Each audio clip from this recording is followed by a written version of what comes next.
தனது நுணுக்கங்கள் ஒவ்வொன்றாக சிதறடிக்கப்பட்டாலும் டாங்ஷியான் சற்றும் சோர்வடையவில்லை. மாறாக அவரது உற்சாகம் அதிகரித்தது. நீ சொல்வது தவறு, எனக்கு எல்லைகளே கிடையாது, டாங்ஷியான் முழங்கினார். அனந்த உலகிற்குள் டாங்ஷியான் எல்லையற்ற வலிமையை கொண்டிருந்தார். அவர் மீண்டும் ஆன்மீக ஆற்றலை திரட்ட அவரது உடலிலிருந்து விண்ணையே அதிர வைக்கும் ஒரு தேஜஸ் வெளிப்பட்டது.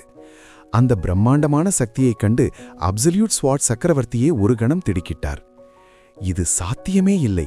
சக்கரவர்த்தியின் தேஜஸ் இல்லாமலேயே உன்னால் இவ்வளவு வலிமையான சக்கரவர்த்தி கலைகளை எப்படி வெளிப்படுத்த முடிகிறது?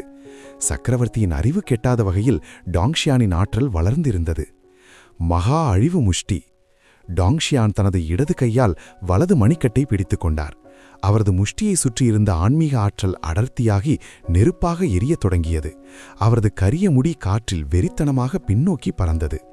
இந்த மகா அழிவு முஷ்டி என்பது ஈக்குலத்தின் லட்சக்கணக்கான ஆண்டுகால சாரத்தின் உச்சகட்டம். இப்போது இது 10,000 மடங்கு பெருக்கப்பட்டு அதன் உச்சநிலையை எட்டியிருந்தது. அப்சல்யூட் ஸ்வாட் சக்கரவர்த்தி சக்கரவர்த்திகளில் மிக வலிமையானவர் இல்லை என்றாலும் அவரிடம் இப்போது ஏகாதிபத்திய ஆற்றலின் ஒரு சிறு இழை மட்டுமே இருந்தது.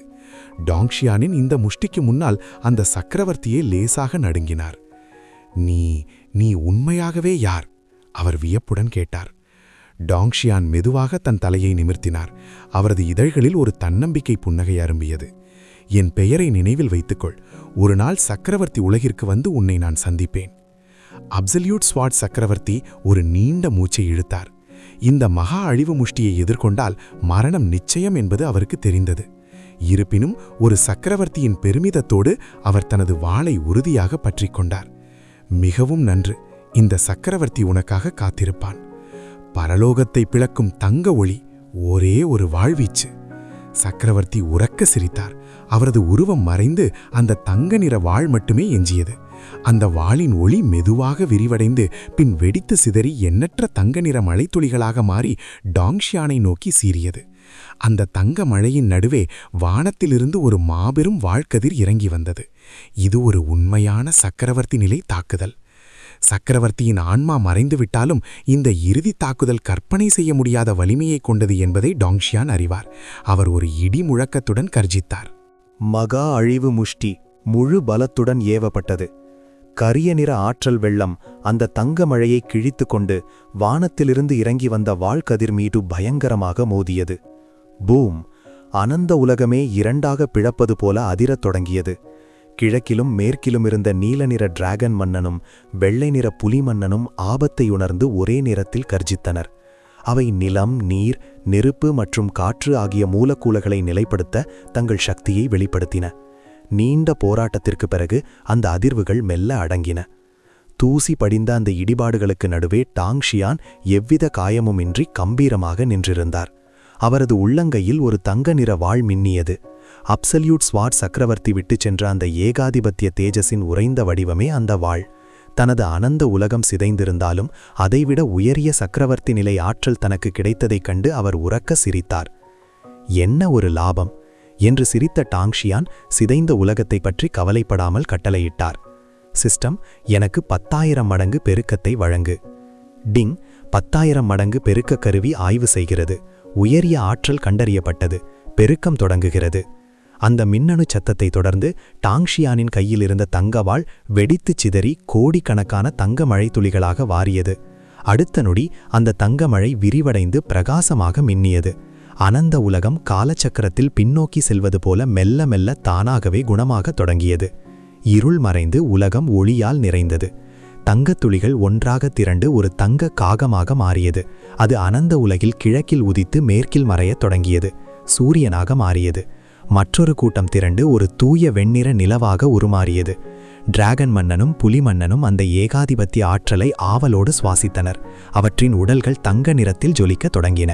10,000 மடங்கு பெருக்கத்தால் அந்த ஏகாதிபத்திய ஆற்றல் அதன் அசல் நிலையை விட தரம் மற்றும் அளவில் பல லட்சம் மடங்கு உயர்ந்தது.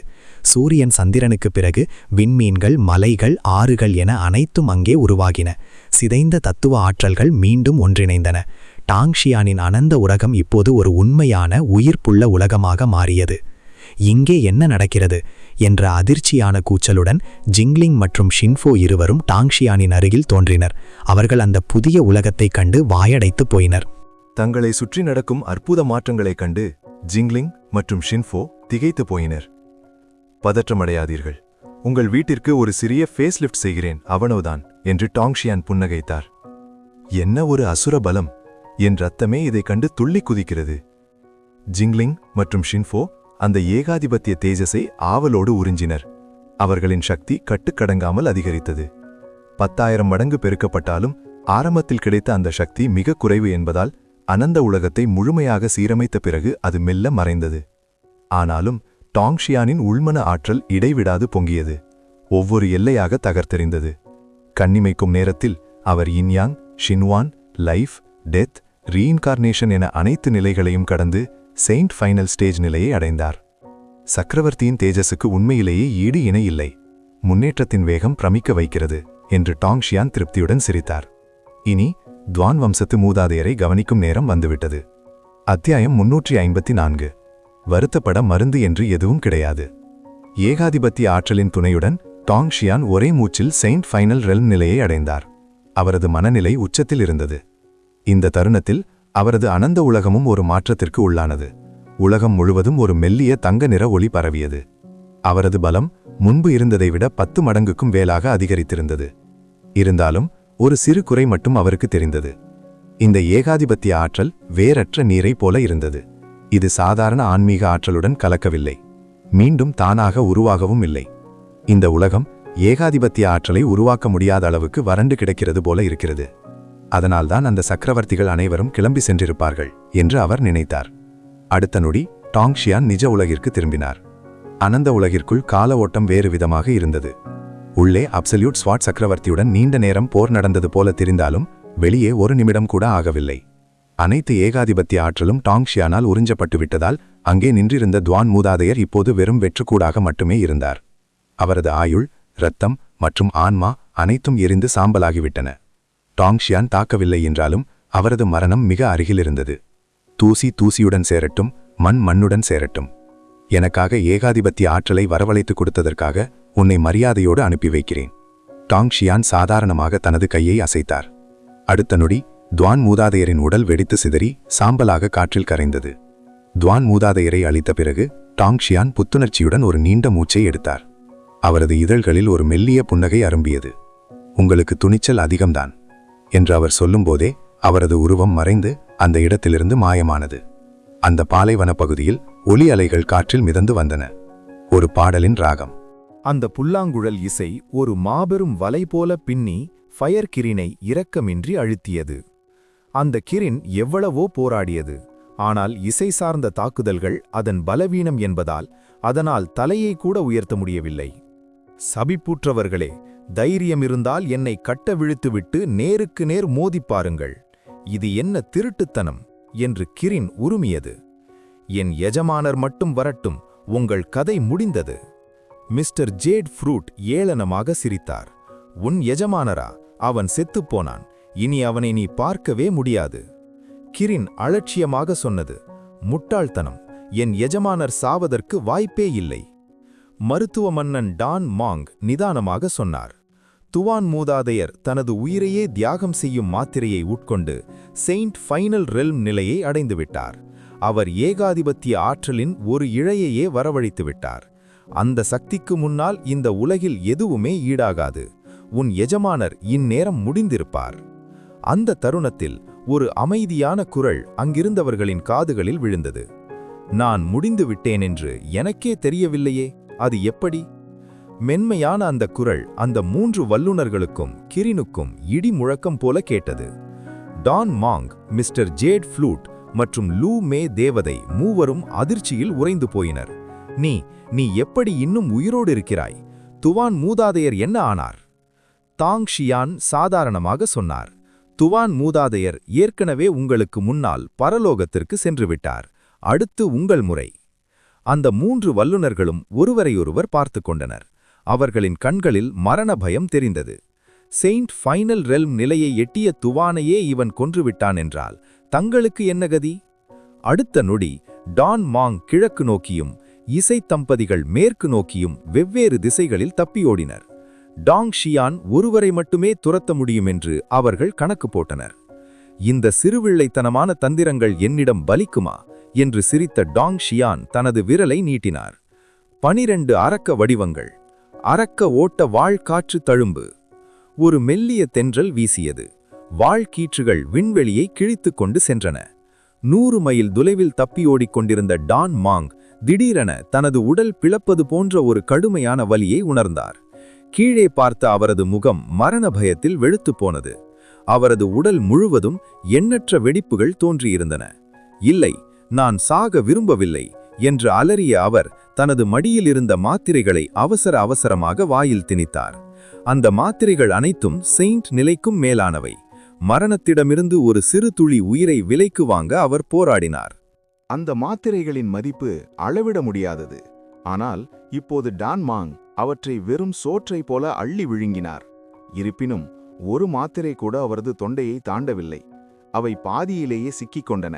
மேலே வரவுமில்லை, கீழே இறங்கவும் இல்லை. டான் மாங் தனது தொண்டையை பிடித்துக்கொண்டு அவற்றை வயிற்றுக்குள் தள்ள போராடினார். ஆனால் அவரது உடல் அவருக்கு கட்டுப்படவில்லை. அவரது உயிர் சக்தி, வைட்டாலிட்டி முற்றிலும் தீர்ந்துவிட்டது. இப்போது மூச்சு விடுவதே அவருக்கு சாத்தியமில்லாமல் போனது. முகம் இரத்த சிவப்பாக மாற அவர் வானத்திலிருந்து தலைகுப்பர கீழே விழுந்தார். தரையில் மோதிய அவரது உடல் ஒரு வெளிப்புற சக்தியால் விகாரமாக முழுக்கப்பட்டது. இறுதியில் அந்த புகழ்பெற்ற மருத்துவ மன்னன் டான் மாங் தனது பேராசைக்கு தன் உயிரையே விலையாக கொடுத்து மாண்டார். மறுபுறம் டான் மாங்கின் ஆற்றல் மறைந்ததை உணர்ந்த மிஸ்டர் ஜேட் ஃப்ளூட் மற்றும் லூ மே தேவதை இருவரும் மரண பயத்தில் உறைந்து போயினர். அவர்களுக்கு பின்னால் ஒரு கண்ணுக்கு தெரியாத வாழ்வொளி மின்னல் வேகத்தில் அவர்களை நெருங்கிக் கொண்டிருந்தது. மிஸ்டர் ஜேட் ஃப்ளூட்டின் கண்களில் அவநம்பிக்கை தெரிந்தது. அவர் தனது முழு ஆன்மீக ஆற்றலையும் புல்லாங்குழலில் செலுத்தி தனது இறுதி இசையை ஊதினார். பிஸ்! அந்த கூர்மையான ஒலி அலைகள் லூமே தேவதையின் உடலை தாக்கின. எனக்காக பழிவாங்கு என்று ஜேட் ஃப்ளூட் கர்ஜித்தார். அந்த இசையாற்றலின் உந்துதலால் லூமே ஒருவாய் இரத்தம் கக்கினாள். ஆனால் அவளது வேகம் பல மடங்கு அதிகரித்தது. கணவரே என்று லூமே பின்னால் திரும்பி பார்த்தாள். அந்த வாழ்கதிர் தாக்கி மிஸ்டர் ஜேட் ஃப்ளூட்டின் உடல் சிதறுவதை அவள் கண்டாள். மீண்டும் பின்னால் பார்க்க துணிவில்லாமல் அவள் முன்னோக்கி பாய்ந்தாள். இறுதியில் ஆற்றல் தீர்ந்து தரையில் விழுந்தாள்.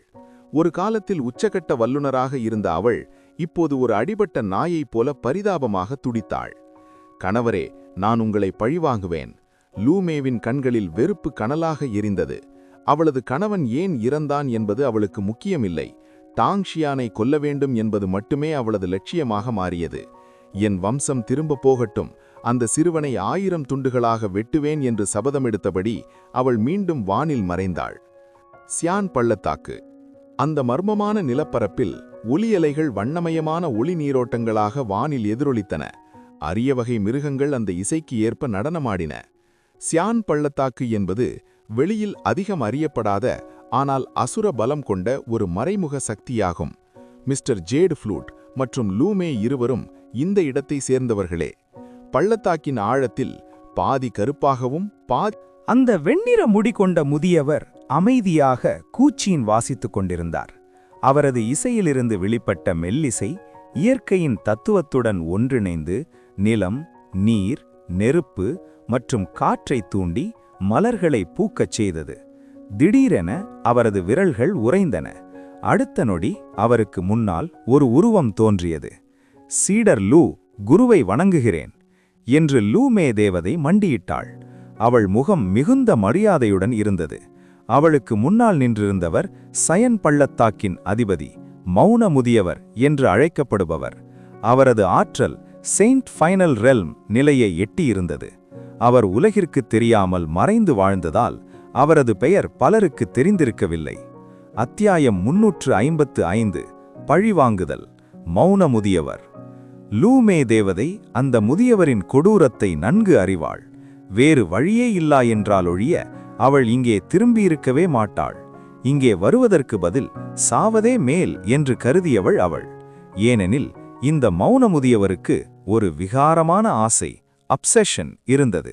அந்த பள்ளத்தாக்கிலிருக்கும் ஒவ்வொரு பெண் சீடரையும் மரண பயத்தில் ஆழ்த்தும் ஒரு பழக்கம் அது. லூமே கூட ஒரு காலத்தில் இந்த இடத்திலிருந்து தப்பி ஓடியவள்தான். ஆனால் இப்போது பழிவாங்கும் வெறி அவளை எதற்கும் துணிய வைத்தது. மௌன முதியவர் அவளை குளிர்ந்த பார்வையால் பார்த்தார். நீ எப்படி இங்கே திரும்ப வர துணிந்தாய்? லூமே தன் தலையை தாழ்த்தினாள். சீடர், தன் தவறை உணர்ந்துவிட்டேன். என் கணவர் ஜேட் ஃப்ளூட் ஒரு பாவியால் கொல்லப்பட்டார். குருநாதர் எனக்காக பழிவாங்க வேண்டும் என்று கெஞ்சி கேட்டுக்கொள்கிறேன். ஜேட் ஃப்ளூட் இறந்து விட்டானா? முதியவரின் கண்களில் ஒரு குளிர்ந்த ஒளி மின்னியது. ஜேட் ஃப்ளூட் சாதாரணமானவன் அல்ல. அவனை இந்த உலகில் கொல்லக்கூடியவர்கள் மிக சிலரே. அவனை கொன்றது யார்? லூமே நடந்த அனைத்தையும் விவரித்தாள். அந்த மனிதனிடம் ஒரு ஃபயர் கிரீன் இருக்கிறது. அவனது ஆற்றல் அச்சமூட்டுகிறது. நானும் என் கணவரும் இணைந்து செய்த இசை தாக்குதலை அவன் மிக எளிதாக தகர்த்தெறிந்தான். இந்த உலகிலேயே உங்களால் மட்டும்தான் அவனை வீழ்த்த முடியும் என்று நான் நம்புகிறேன் என்று அவள் உறுதியாகச் சொன்னாள். அவன் அவ்வளவு பலசாலி என்றால் ஒருவேளை என்னால் கூட அவனை வெல்ல முடியாது என்று ஒரு போலி புன்னகையுடன் அந்த முதியவர் சொன்னார். லூமே தனது சிவந்த இதழ்களை இறுக்க கடித்தாள். மெதுவாக எழுந்து அவள் தனது மேலாடையை கழற்றத் தொடங்கினாள். குருநாதரே, என் கணவருக்காக நீங்கள் பழிவாங்கினால் நான் உங்களுக்கு அடிமையாக இருக்க தயாராக இருக்கிறேன். அவளது அழகிய உடலை பார்த்த முதியவரின் கண்களில் காமவெறி மின்னியது. ஹஹா, நான் உன்னை வற்புறுத்தவில்லை இல்லையா? லூமேவின் முகம் மரண பயத்தில் விழுத்தது. அவள் தன் தலையை அசைத்தாள். இல்லை, சீடர் நானாகவே என்னை உங்களுக்கு அர்ப்பணிக்கிறேன். ஹஹா, அற்புதம்! உனது இந்த தியாகத்தை நான் ஏற்றுக்கொள்கிறேன். உனக்காக நான் நிச்சயம் பழிவாங்குவேன் என்று கூறியபடி அவர் தனது கையை அசைக்க, அந்த முதியவர் லூமே தேவதையை தனது கரங்களுக்குள் இழுத்து கொண்டார். சிறிது நேரத்தில் அந்த பள்ளத்தாக்கு முழுவதும் அவளது அலறல் சத்தங்கள் எதிரொலித்தன. மறுபுறம், எஜமானரே, நல்ல வேளை நீங்கள் என்னை காப்பாற்றினீர்கள். இல்லையென்றால் இந்த சின்னஞ்சிறு ஹுவாவா அந்த மனிதர்களுக்கு உளவாகியிருப்பான் என்று ஃபயர் கிரின் டாங்ஷியானிடம் ஒட்டிக்கொண்டு ஒப்பாரி வைத்தது. டாங்ஷியான் அதை பார்த்து வாயடைத்து போனார். கிரின் இனத்தைச் சேர்ந்தவர்கள் எல்லோருமே இப்படித்தான் வேடிக்கையானவர்களா என்று அவர் நினைத்தார். சரி சரி, இனிமேலாவது உன் கவனத்தை சிதறவிடாமல் உன் சக்தியை வளர்த்துக்கொள். அப்போதுதான் மற்றவர்களிடம் அடிவாங்காமல் இருப்பாய் என்று அறிவுரை கூறினார். நிச்சயமாக எஜமானரே, நான் இனி கடுமையாக பயிற்சி செய்வேன் என்று அந்த கிரின் உறுதியளித்தது. டாங்ஷியான் புன்னகையுடன் தலையை அசைத்தார். அந்த கிரின் எதிலும் 3 நிமிடம் மட்டுமே ஆர்வமாக இருக்கும் என்பது அவருக்கு தெரியும். சரி, கிளம்பு, நாம் இன்னும் வெர்மிலியன் பாலைவனத்திற்கு செல்ல வேண்டியிருக்கிறது. டாங்ஷியான் கிரின் மீது ஏறி அமர அவர்கள் தெற்கு நோக்கி பயணம் செய்தனர். நீண்ட நேர பயணத்திற்கு பிறகு தூரத்தில் ஒரு மாபெரும் நகரம் தென்பட்டது. எஜமானரே, அங்கே ஒரு நகரம் இருக்கிறது. அங்கே சென்று சிறிது ஓய்வெடுத்துவிட்டு ருசியான உணவுகளை சாப்பிடலாமே என்று கிரின் ஆசையுடன் கேட்டது. டாங்ஷியான் சிரித்தார். அந்த உணவுக்காகத்தான் நீ இவ்வளவு தூரம் பேசுகிறாய் இல்லையா? கிரின் வெட்கமில்லாமல் பற்களை காட்டி சிரித்தது. அவர்கள் பேசிக் கொண்டிருக்கும் போதே டாங்ஷியான் திடீரென புருவத்தை சுருக்கினார். ஒரு ஒளிக்கதிர் அதிவேகத்தில் அவர்களை நோக்கி வந்து லூமே தேவதையாக உருமாறியது. தன் எதிரியை மீண்டும் கண்டதும் லூமே ஆத்திரத்தில் பற்களை கடித்தாள். உன்னை ஒருமுறை உயிரோடு விட்டேனே, எதற்கு மீண்டும் வந்தாய் என்று டாங்ஷியான் அலட்சியமாக கேட்டார். அவருக்கு அடியிலிருந்த கிரின் உரக்க உருமியது. இவளை இப்போதே நான் முடித்து விடுகிறேன் என்று லூமே பயத்துடன் பின்வாங்கியபடி கத்தினாள். அதிகம் ஆடாதே, உன்னை கொல்லவே நான் மீண்டும் வந்திருக்கிறேன். டாங்ஷியான் பலமாக சிரித்தார். 7 பேராலேயே என்னை கொல்ல முடியவில்லை, நீ ஒருத்தியால் என்ன செய்ய முடியும்? லூமே பற்களை இறுக்க கடித்தபடி சொன்னாள். என்னால் உன்னை கொல்ல முடியாமல் இருக்கலாம், ஆனால் என்னுடன் வருபவரால் முடியும். உனக்கு தைரியம் இருந்தால் என் பின்னால் வா. டாங்ஷியான் எள்ளி நகையாடினார். நான் ஏன் உன் பின்னால் வர வேண்டும்? உனக்கு பயமா என்று அவள் கேலி செய்தாள். உன் கேலி பேச்சுகள் என்னிடம் பலிக்காது. நீ விரித்திருக்கும் வலையில் நானாக வந்து விழுவதற்கு எனக்கு என்ன பைத்தியம் பிடித்திருக்கிறது என்று டாங்ஷியான் தலையசைத்தார். லூமே ஒரு கணம் திகைத்தாள். பின் ஒரு முடிவோடு சொன்னாள். நீ என்னுடன் வந்து இந்த இறுதிப் போரில் வென்றால் உனக்கு 9 ஹெவன்ஸ் தண்டர் அனிகிலேட்டிங் ஃபயர் இருக்கும் இடத்திற்கான வரைபடத்தை தருகிறேன். அந்த பெயரை கேட்டதும் டாங்ஷியானின் கண்கள் மின்னின. ஓ, 9 ஹெவன்ஸ் தண்டர் அனிகிலேட்டிங் ஃபயரா? அதை என்னால் மறுக்கவே முடியாது.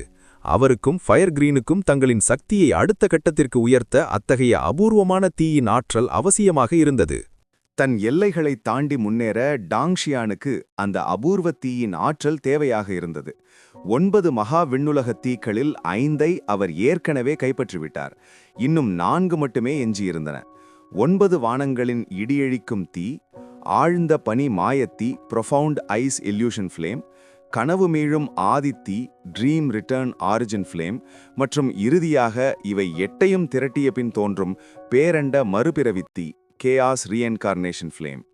புராணங்களின்படி இந்த 9 தீக்களையும் ஒன்று சேர்த்தால் ஒருவனுக்கு நெருப்பின் மெய்ஞானம் கிடைக்கும்.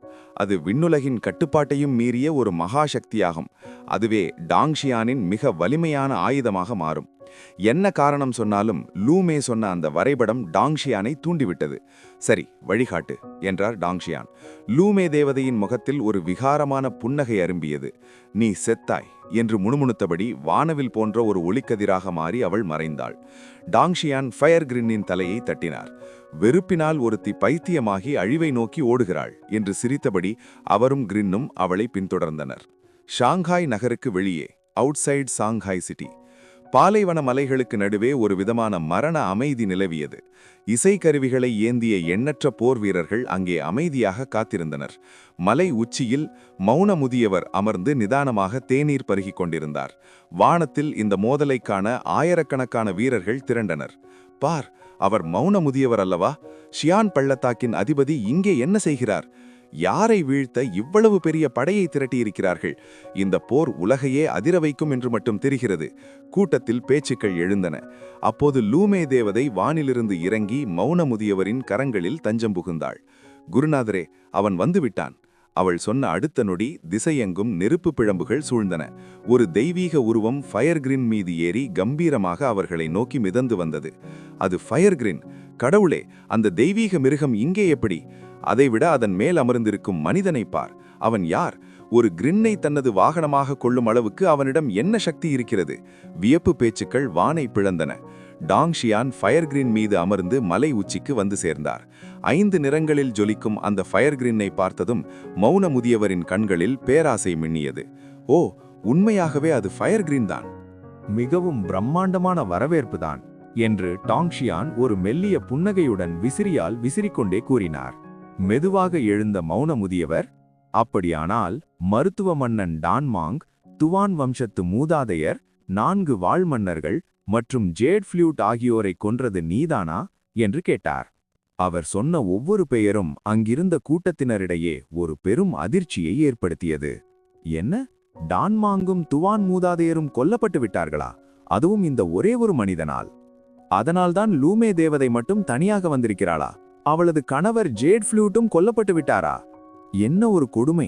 அந்த டான்மாங் எத்தனை பேருக்கு மருந்து கொடுத்து உயிர் காப்பவர்! அவரையே கொன்ற இவன் ஒரு கொடூரமான அரக்கன் என்று கூட்டத்தில் ஆத்திரக்குரல்கள் எழுந்தன. சிலர் லூமே தேவதையின் நிலையை பார்த்து பரிதாபப்பட்டனர். சிலர் டாங்ஷியானின் பலத்தை கண்டு அஞ்சினர். அத்தியாயம் 356. ஐம்புலன்களையும் பறிக்கும் பல்லாயிரம் ஓசை மகா வியூகம். மௌன முதியவரின் குற்றச்சாட்டுக்கு டாங்ஷியான் மென்மையாக சிரித்தார். ஆம், நான் தான் கொன்றேன். முதியவர் தலையசைத்தார். நீயே ஒப்புக்கொண்ட பிறகு இந்த சியான் பள்ளத்தாக்கின் அதிபதியாக இன்று நான் லூமே தேவதைக்காக நீதி வழங்கப் போகிறேன். உனக்கு தகுந்த தண்டனை கிடைக்கும். டாங்ஷியான் உரக்க சிரித்தார். நான் அவர்களை ஏன் கொன்றேன் என்று ஒருமுறையாவது என்னிடம் கேட்கக்கூடாதா? முதியவரின் இதழ்களில் ஒரு குளிர்ந்த ஏளனம் மின்னியது. காரணம் முக்கியமல்ல, அவர்கள் உன்னால் கொல்லப்பட்டது என்பதுதான் உண்மை. நீ ஒரு கொலைகாரன் என்பதற்கு எந்த காரணமும் நியாயமாகாது. உன்னை போன்ற ஒரு அரக்கனை உயிர் வாழ விட்டால் இன்னும் எத்தனை அப்பாவி உயிர்களை பலிப்பாயோ? அவர் பேசிய விதம் அங்கிருந்த வீரர்களை உணர்ச்சி வசப்படுத்தியது. டான்மாங் போன்ற புகழ் பெற்றவர்களின் மரணம் அவர்களை ஆத்திரத்தில் ஆழ்த்தியது. இந்த கொலைகார அரக்கனை விடக்கூடாது. குருநாதரே, நாங்கள் உங்களுக்கு துணையாக இருக்கிறோம். இன்று இவனுக்கு விண்ணுலக நீதி கிடைக்கட்டும் என்று அனைவரும் கத்தினர். டாங்ஷியான் அமைதியாக இருந்தார். மிக நன்று. என் மீது இந்த கொலைகார முத்திரையை நீங்கள் குத்திவிட்டீர்கள் போலிருக்கிறது. மௌன முதியவர் மெலிதாக புன்னகைத்தார். தம்பி, நீ சாப்பிட்ட சோற்றை விட நான் சாப்பிட்ட உப்பு அதிகம். உன் எல்லையை தெரிந்துகொள். அவர் தனது கையை வேகமாக உயர்த்த, அந்த மௌன முதியவர் மிகவும் தந்திரமாக செயல்பட்டார். அத்தனை பேரின் முன்னிலையிலும் பழி முழுவதையும் டாங்ஷியான் மீது சுமத்தினார். இது கூட்டத்தின் ஆத்திரத்தை தூண்டி டாங்ஷியானை போரிட விடாமல் மனரீதியாக முடக்கும் என்று அவர் கணக்கு போட்டார். ஒருவேளை டாங்ஷியான் தற்காப்புக்காக ஆயுதமேந்தினால் அது இன்னும் பெரிய மோதலாக வெடிக்கும். அப்போது தான் முதியவர் நேரில் மோதாமலேயே ஆத்திரமடைந்த வீரர்களின் கூட்டமே டாங்ஷியானை புதைத்துவிடும் என்று அவர் எண்ணி ரகசியமாக சிரித்துக்கொண்டார். ஹஹா, இவ்வளவு சிக்கல்கள் தேவையில்லை. என்னை கொல்ல விரும்புபவர்கள் யாராக இருந்தாலும் தாராளமாக முன்னே வரலாம் என்று டாங்ஷியான் மெலிதாக புன்னகைத்தார். இத்தகைய காட்சிகளை அவர் பலமுறை பார்த்திருக்கிறார். இதெல்லாம் அவருக்கு ஒரு பொருட்டே அல்ல. அப்போது ஒரு போர் வீரன் ஆவேசமாக முன்னே வந்தான். மருத்துவ மன்னன் டான்மாங் ஒரு முறை என் உயிரை காப்பாற்றியவர். என் உயிரை காத்தவரை நீ கொன்றுவிட்டாய். இதோ ஜியாங்வி ஆகிய நான் அவருக்கு பழிவாங்க உன்னை கொல்லப் போகிறேன். டாங்ஷியான் அந்த வீரனை தீர்க்கமாக பார்த்தார். நீ நன்றாக யோசித்துதான் இந்த முடிவை எடுத்திருக்கிறாயா? வீண் பேச்சு வேண்டாம், செத்து தொலை என்று கத்திய ஜியாங்வி தனது மாவீரும் வாளை டாங்ஷியானை நோக்கி வீசினான். அவனது ஆற்றல் ஆரம்ப நிலை செயின்ட் அளவில் இருந்தது. அவனது வாழ்வீச்சு விண்ணையே அதிர வைக்கும் வேகத்தில் வந்தது. டாங்ஷியான் பெருமூச்சு விட்டார். அவருக்கு யாரையும் கொல்லும் எண்ணமில்லை. ஆனால் ஒருவன் தானாக வந்து மரணத்தை தேடிக்கொண்டால் அங்கே கருணைக்கு இடமில்லை. 12 அரக்க வடிவங்கள், அரக்க ஓட்டவாள், காற்றின் சுவடு, demon flow sword, trace of wind. கண்ணுக்கு தெரியாத ஒரு வாள் ஆற்றல் மின்னல் வேகத்தில் பாய்ந்தது. அது முதலில் எதிரியின் தாக்குதலை சிதறடித்தது. அடுத்த நொடி அவனது உயிரை பறித்தது. சடசடவென ஜியாங்வியின் உடல் 18 துண்டுகளாக சிதறி தரை முழுவதும் இரத்தக்காடாக மாறியது. இந்த அதிர்ச்சியான காட்சி அங்கிருந்தவர்களின் ஆத்திரத்தை ஒரு கணம் தணித்தது.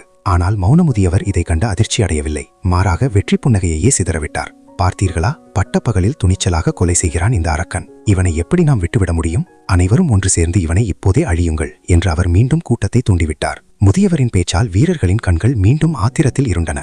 டாங்ஷியான் பலசாலிதான். ஆனால் அவரால் எத்தனை பேரை கொல்ல முடியும்? 10 பேரா, 100 பேரா அல்லது 1000 பேரா? அங்கே 10,000த்திற்கும் மேற்பட்ட வீரர்கள் இருந்தனர். அதில் 10 பேர் ஹெவன் ஆரிஜின் செயின்ட் நிலையை எட்டியவர்கள். நூற்றுக்கணக்கானோர் இன்யாங் நிலையில் இருந்தனர். இவ்வளவு பெரிய படை ஒன்று சேர்ந்தால் ஒரு லைஃப் டெத் செயின்ட் கூட தோற்றுப்போவார். முதியவர் சொல்வது சரிதான். இந்த அரக்கனை வாழ விடுவது இன்னும் பல உயிரிழப்புகளுக்கே வழிவகுக்கும். இவனை கொல்லுங்கள், துண்டு துண்டாக வெட்டி எறியுங்கள். வீரர்களின் கர்ஜனை விண்ணை பிழக்க பல்லாயிரக்கணக்கான போர் வீரர்கள் டாங்ஷியானை நோக்கி பாய்ந்தனர். வாள் ஒளிகளும் ஈட்டிகளும் வானத்தையே மறைத்தன. என்று மெதுவாக பெருமூச்சு விட்டார் டாங்ஷியான். தனக்கு அருகில் இருந்த ஃபயர் கிரினை தட்டி கொடுத்தார். போ. அதுவரை பொறுமை காத்துக் கொண்டிருந்த ஃபயர் கிரின் இப்போது ஒரு மகா கர்ஜனையுடன் தனது வாயிலிருந்து ஒரு மாபெரும் நெருப்பு தூணை உமிழ்ந்தது. பூம். அந்த உச்சகட்ட வெப்பத்தில் ஃபயர் கிரின் உமிழ்ந்த அந்த மகா நெருப்பில் சிக்கிய வீரர்கள் எந்த நிலையும் இருந்தாலும் அடுத்த நொடியே ஆவியாகி போனார்கள். வானத்தில் ஒரு பெரும் வெற்றிடமே உருவானது. நெருப்பு பிழம்புகள் சூழ அந்த கிரின் கூட்டத்திற்குள் பாய்ந்தது. அது சென்ற இடமெல்லாம் பொறிகள் பறக்க வீரர்களின் அலறல் சத்தம் விண்ணை தொட்டது. அவர்கள் ஏவிய ஆயுதங்கள் அதன் உடலில் சிறு நமைச்சலை கூட ஏற்படுத்தவில்லை. ஆனால் அந்த கிரின் தனது ஒரே ஒரு நகத்தால் அவர்களின் சதையை கிழித்து எறிந்தது. கண்ணிமைக்கும் நேரத்தில் 4000த்திற்கும் மேற்பட்ட வீரர்கள் அந்த தீயில் கருகி மாண்டனர். எஞ்சியவர்கள் மரண பயத்தில் பின்வாங்கினர். எண்ணிக்கைதான் பலம் என்று நம்பும் பலவீனமானவர்களின் அறியாமை இது என்று தலையசைத்த டாங் ஷியான் மௌன முதியவரை பார்த்தார். உன் அற்பமான தந்திரங்களை நிறுத்திவிட்டு உனக்கு துணிச்சல் இருந்தால் நீயே நேரில் வா. மௌன முதியவர் பின்வாங்கிய வீரர்களை ஆத்திரத்துடன் பார்த்தார். ஃபயர் கிரின்னின் பலம் அவர் எதிர்பார்த்ததை விட அதிகமாக இருந்தது. ஷாங்காய் நகர வீரர்களை வைத்து டாங் ஷியானின் சக்தியை சிதைக்கலாம் என்று அவர் போட்ட கணக்கு தப்பியது. இப்போது அவரே நேரடியாக களமிறங்க வேண்டிய சூழல். ஆனால் அவர் முட்டாள் அல்ல. பல ஆண்டுகளாக ஷியான் பள்ளத்தாக்கை ஆதிக்கம் செலுத்துவதற்கு அவரிடம் சில ரகசிய ஆயுதங்கள் இருந்தன. 10,000 ஓசை மகாவியூகத்தை அமையுங்கள் என்று மௌன முதியவர் ஆணையிட்டார். அடுத்த நொடி ஷியான் பள்ளத்தாக்கின் சீடர்கள் டாங் ஷியானை சுற்றிலும் குறிப்பிட்ட திசைகளில் நின்றனர். அவர்கள் அனைவரும் ஒரே நேரத்தில் தங்கள் இசைக்கருவிகளை இயக்க மகா ஒலி அலைகள் வெளிப்பட்டன. Bus bus bus. ஆயிரக்கணக்கான ஓசைகள் ஒன்றாக இணைந்தன. சட்டென்று வானம் இருண்டது. உலகம் முழுவதுமே இருளில் மூழ்கியது போன்ற உணர்வு டாங்ஷியானுக்கு ஏற்பட்டது. மெல்ல மெல்ல அவரது கண்கள் எதையும் பார்க்கவில்லை. காதுகள் எதையும் கேட்கவில்லை. சுவாசம் வாசனை அறியவில்லை. அவரது வாய் மரத்து போனது. இதுதான் ஐம்புலன்களையும் பறிக்கும் டெப்ரிவேஷன் ஆஃப் த 5 சென்சஸ் வித்தையா என்று டாங்ஷியான் முணுமுணுத்தார். ஏனெனில் அவர் இப்போது ஒரு செயின்ட் ஃபைனல் ரெல்ம் வீரர். அந்த நிலையிலும் அவரது புலன்களை முடக்க முடிகிறது என்றால் இந்த வியூகம் சாதாரணமானதல்ல. உன் உடல் மரத்துப் போகத் தொடங்கிவிட்டதல்லதா என்று மௌன முதியவரின் குரல் டாங்ஷியானின் ஆன்மாவிற்குள் எதிரொலித்தது. இந்த வியூகம் உனது அனைத்து உணர்வுகளையும் பறித்து உன்னை ஒரு முடிவில்லாத ஓசை உலகில் நிரந்தரமாக சிறை வைக்கும். நீ உயிரோடு இருப்பாய், ஆனால் ஒரு சவத்திற்கு சமம். உன்னால் எதையும் செய்ய முடியாது. உணர்வு மட்டும்தான் இருக்கும். உன்னால் மன்னிப்பு கூட கேட்க முடியாது. என்ன ஒரு பரிதாபமான நிலை! மன்னிக்கவும் தம்பி, என் செல்லக்காதலி லூமேக்கு உன்னை கொல்வதாக நான் வாக்குறுதி அளித்துவிட்டேன். எனவே உன்னை சமாதிக்கு அனுப்ப வேண்டியது என் கடமை என்று மௌன முதியவர் கேலியாக கூறினார். அவர் தனது பழங்கால யாழில் சக்தியை பாய்ச்சினார். பங்! அந்த யாழ் நரம்பு அதிர்ந்தபோது கண்ணுக்கு தெரியாத ஒரு ஒலிவாள் டாங்ஷியானின் ஆன்மக்கடலை நோக்கி பாய்ந்தது. உன் ஆன்மா சிதைந்து விட்டது, இனி நீ பிணம்தான் என்று முதியவர் நிதானமாக சொன்னார். லூமே தேவதை வெறுப்புடன் டாங்ஷியானை பார்த்தாள். இவ்வளவு எளிதாக அவன் சாவது அவனுக்கு கிடைக்கும் பெரிய பரிசு. கவலைப்படாதே கண்ணே, அவன் பிணத்தை நீ எப்படி வேண்டுமானாலும் சித்திரவதை செய்து உன் ஆசையை தீர்த்துக்கொள் என்று முதியவர் அட்டகாசமாக சிரித்தார். அந்த தருணத்தில் ஒரு அமைதியான குரல் கேட்டது. மரணம் எனக்கு கிடைக்கும் பெரிய பரிசு என்றால் நான் இப்போது சாகவே மாட்டேன். அத்தியாயம் 357. மெய்யான சக்தி. ஆதி ஒலி, த பிரைமோர்டியல் சவுண்ட். மௌன முதியவரின் கண்கள் அதிர்ச்சியில் சுருங்கின. அவர் மெதுவாக தலையை திருப்பி பார்த்தார். அங்கே ஆழமான கடல் போன்ற கண்கள் அவரையே பார்த்து கொண்டிருந்தன. அந்த 10,000 ஓசை மகாவியூகத்திற்குள் டாங்ஷியான் எவ்வித காயமுமின்றி கம்பீரமாக நின்றிருந்தார். கைகளை தன் முதுகிற்கு பின்னால் கட்டிக்கொண்டு ஒரு மாபெரும் பள்ளத்தைப் போல அசைக்க முடியாத உறுதியுடன் நின்றிருந்த அவரது முகத்தில் ஐம்புலன்களோ அல்லது ஆன்மாவோ பாதிக்கப்பட்டதற்கான ஒரு சிறு தடம் கூட இல்லை. இது எப்படி சாத்தியம்? முதியவரின் முகம் வெளித்தது. அவரது உடல் நடுங்கத் தொடங்கியது. ஒரு செயின்ட் அல்டிமேட் வீரரையே முடக்கக்கூடிய இந்த வியூகம் டாங்ஷியானிடம் ஏன் தோற்றுப்போனது? முதியவரே, உமது பேராசைக்கு எல்லையே இல்லை. அந்த ஃபயர் கிரனுக்காக இங்கே இருக்கும் அனைவரையும் என்னை கொல்லத் தூண்டிவிட்டு சதி செய்திருக்கிறீர்.